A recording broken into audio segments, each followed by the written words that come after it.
गेली 40 वर्षे उद्घाटनाच्या प्रतीक्षेत असलेल्या पुणे दौंड लोकल ट्रेनला अखेर मुहूर्त मिळालाय। रेल्वे मंत्री सुरेश प्रभू यांनी कोल्हापुरातून व्हिडिओ कॉन्फरन्सिंगद्वारे पुणे दौंड या डेमो ट्रेनचा शुभारंभ केला। ही लोकल शनिवारी 4च्या सुमारास दौंडमध्ये दाखल होताच दौंडकरांनी मोठ्या उत्साहात लोकलचं स्वागत केलं। गेली 40 वर्षांची रेल्वे प्रवाशांची ही मागणी पूर्ण झाल्यानं प्रवाशांमध्ये देखील मोठा आनंद पाहावयास मिळाला। दौंड रेल्वे स्टेशनला लोकलच्या स्वागतासाठी प्लॅटफॉर्मवर रांगोळी काढण्यात आल्या होत्या। स्वागत कमानी पोस्टर्स लावले गेले होते। स्वागत कमानी उभारण्यात आल्या होत्या। सुवासिनींनी लोकलची विधिवत पूजा केली। अशी मोठी जय्यत तयारी आणि एक उत्साहाचं वातावरण यावेळी पाहायला मिळालं।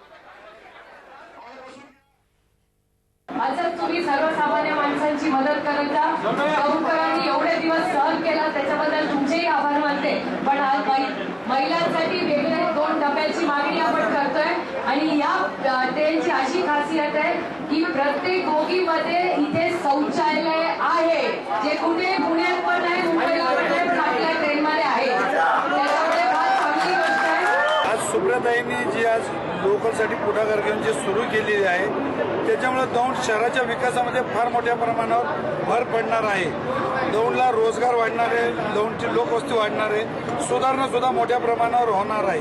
आज जो दौंडचा बेरोजगारीचा प्रश्न आहे, अपडाऊनचा प्रश्न आहे, तो मोठ्या प्रमाणावर सुटण्यास मदतच होणार आहे। दरम्यान पुढील काळात या लोकलचा मार्ग बारामतीपर्यंत देखील वाढवण्याची शक्यता आहे। पुण्यामध्ये देखील अत्यंत उत्साहात या लोकलला हिरवा झेंडा दाखवण्यात आला। यावेळी खासदार सुप्रिया सुळे, खासदार अनिल शिरोळे, महापौर मुक्ता टिळक उपस्थित होते।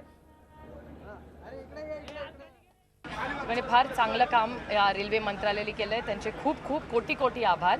ही ट्रेन आम्ही सुरू करतोय, त्याच्यातून शेतकरी असेल किंवा इथे नोकरी करायला लोक येणारे असतील आणि सगळ्यात महत्त्वाचं म्हणजे विद्यार्थ्यांना पण ही सुविधा व्हावी याच्यासाठी टायमिंग्सवर आम्ही अशी त्यांना सूचना आणि विनंती केली आहे की असं वेळेत की सकाळी कॉलेजला मुलांना इथे पोहोचता आलं पाहिजे आणि कॉलेजच्या वेळानंतर एखादा मूल लायब्ररीमध्ये बसायची तयारी, पण संध्याकाळी अंधार व्हायच्या आधी मुलांनी घरी जावं आणि कामाच्याही लोकांचं असं करून तशी रिक्वेस्ट आम्ही रेल्वे मंत्रालय केली आहे। त्यांची सकारात्मकच भूमिका आहे। आपल्या सगळ्यांना माहिती की मोदीजींचं सरकार आल्यापासून देशामध्ये विकासाची ज्या गतीनं कामं सुरू आहेत, मला असं वाटतं की आपला देश हा प्रगतीकडे चाललेला आहे। मला असं वाटतं त्यातलाच आजचा एक कार्यक्रम होतो। आपले माननीय सुरेश प्रभू खूप चांगलं काम करत आहेत आणि त्यांच्या मार्गदर्शनामुळे हे रेल्वेची प्रगती होत आहे।